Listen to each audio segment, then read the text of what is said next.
Welcome to 9 vibes news.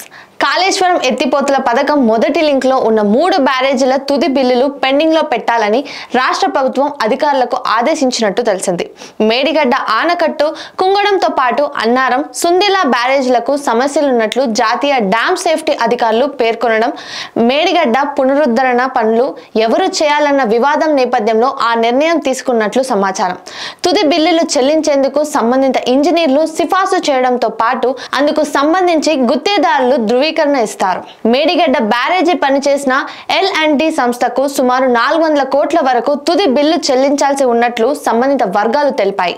Annaram ఆనకట్టుకు పనిచేసిన అఫ్కాన్ సంస్థకు 161 కోట్ల తుది బిల్లు పెండింగ్ లో ఉన్నట్లు తెలిసింది. సుందిల్లా బ్యారేజీ పనిచేసిన నవయుగ సంస్థకి పెండింగ్ లో ఉన్నట్లు సమాచారం. 2022లో వరదలకి అన్నారం పంప్ హౌస్ వరదలకు నీటి మునిగాక మళ్ళీ అలాంటి పరిస్థితి రాకుండా చూసేందుకు కాంక్రీట్ వాల్ నిర్మాణం చేపట్టారు.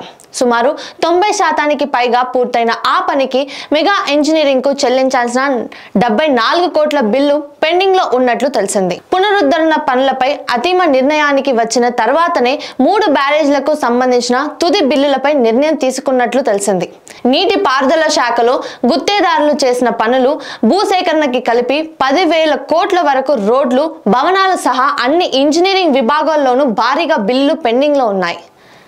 నీటి పారుదల శాఖపై పూర్తి స్థాయిలో సమీక్ష నిర్వహించి ఏ ప్రాజెక్టులకు ప్రాధాన్యం ఇచ్చి పూర్తి చేయాలో నిర్ణయించిన తర్వాత బిల్లుల చెల్లింపులపై ముందుకెళ్తున్నట్లు తెలిసింది. పెద్ద మొత్తాలు బిల్లులు పెండింగ్ లో పెట్టి చిన్న కాంట్రాక్టర్లకి ఇవ్వాల్సిన మొత్తాన్ని తొలుత చెల్లించాలని ఆర్థిక శాఖకు ప్రభుత్వం సూచించినట్లు తెలిసింది. నీటి పారుదల, రోడ్లు, భవనాలతో సహా అన్ని ఇంజనీరింగ్ విభాగాల బిల్లులు పెండింగ్ లో పెట్టి ప్రాధాన్యాలు నిర్ణయించాకే చెల్లింపులపై ముందుకెళ్లాలని నిర్ణయించినట్లు సమాచారం. పంచాయతీ రాజ్ తో సహా అన్ని ఇంజనీరింగ్ విభాగాల్లో చిన్న చిన్న పనులు చేసే బిల్లుల కోసం ఎక్కువ మంది ఎదురు చూస్తున్నారని, వారికి ప్రాధాన్యం ఇచ్చి చెల్లించాలని ముఖ్యమంత్రి రేవంత్ రెడ్డి ఆర్థిక శాఖకు సూచించినట్లు తెలుస్తోంది. సుమారు 600 కోట్లు చెల్లిస్తే అలాంటి 7,500 మందికి ఊరట లభిస్తుందని ఆర్థిక శాఖ నివేదించినట్లు సమాచారం. సంక్రాంతిలోగా ఈ మొత్తం చెల్లించే అవకాశం ఉన్నట్లు సమాచారం. Like, share, subscribe to 9 vibes news.